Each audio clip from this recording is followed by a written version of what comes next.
Boys, I don't know what to say. Honestly, I just went on an emotional roller coaster. This is in recording for people who know, literally right after the game has finished.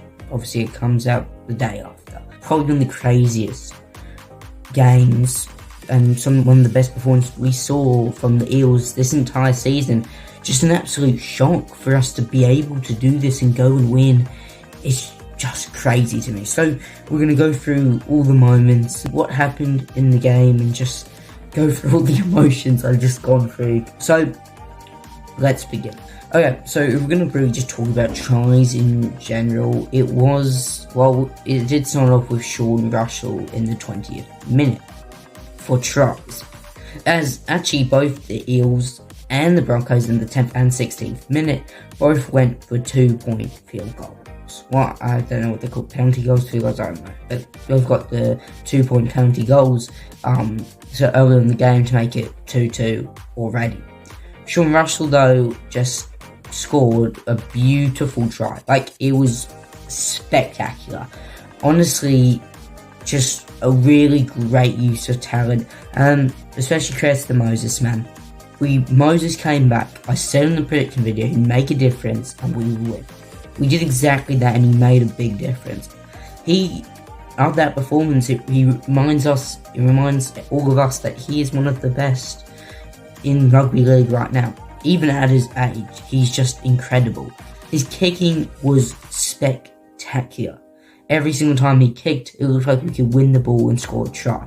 It happened with this first try where he kicked it up, it bounced, Sean Russell picked it up, and then he chipped it over someone, ran through and went for the try.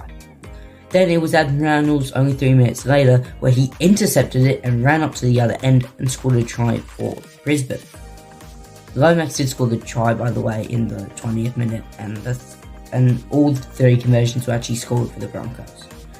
Then we saw Kobe Hetherington scoring next, and that was for the Broncos in the 32nd minute. It was just like, we went from a high to a low, and then we were losing again. Then just 4 minutes later, a really quick game, Zach Lomax got his first of the game, and it was really good. He just played really well on the wing, and then, it was good from him. He missed that conversion, though. Then that was the first half. It was 14-12 at halftime. It was a 2-point difference. We were behind to the Broncos. Then we go into the second half, and it started off quite bright. 3 minutes in, where Zach Lomax got his second try of the game, and it was just brilliant. He had a really good game. Like, conversion, still stuff to work on. He did score this conversion, but just with stuff to work on, he played pretty well. Just especially on the wing, it was really good. Then in the 58th minute, it was Billy Walters who scored for the Broncos, and then obviously scored that conversion. And then I looked at him like, oh no, like, we were back behind. There was a lot of tension moments. We had like 20 minutes left. I just didn't think we were going to be able to do it. I thought that was going to be the final nail in the coffin. End that game. It's Suncorp with I think there's 40,000 people there, which is ridiculous. Until in the 63rd minute, my king, Josh Addo-Carr, for his 150th try in rugby league. So congratulations to him. But yeah, his 150th try, he scored it, and that put us in the lead. We missed the conversion, but we had a 20-22 advantage. You might have thought that was just it until some chaos happened in literally the final minutes. Josh Papali, basically, I don't know if it counted as a knock on or not, but basically just messed up the ball, and all you need to do was grab it and go to ground, and then we would have just won the game from there. But he messed it up. It came out of his hands for Reece Walsh to pick it up and run and score a try. Oh, it was heartbreaking. Genuinely, I threw my hat and scarf on the ground and stormed just around the room. I was so mad because we were so close to winning this game, and just for the Broncos to win. Well, we thought. Then it ended up being disallowed because obviously it was kicked first before that, and then it was actually Reece Walsh who was offside from the kick. We were saved, and we had won. I could talk about multiple decisions which I don't agree with. Addo-Carr definitely should have scored another try before for a high tackle from both players. I remember was Reece Walsh, where he came with a shoulder charge to the head.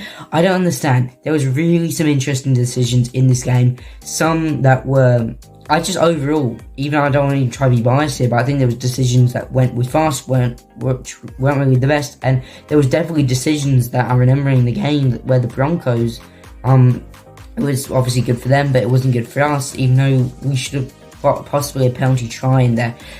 But let's no longer complain, because the Eels have beat the Broncos.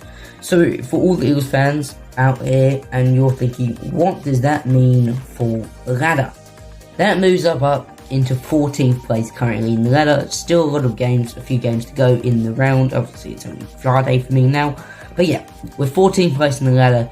It might not sound the best, but it's much better than we had before, because we were in 16th, close to 17th, and then now we got past the Rabbitohs and the Knights. We're in 14th now, which is quite good. And then yeah, we're tied on points with the Tigers and the Dragons, who also lost.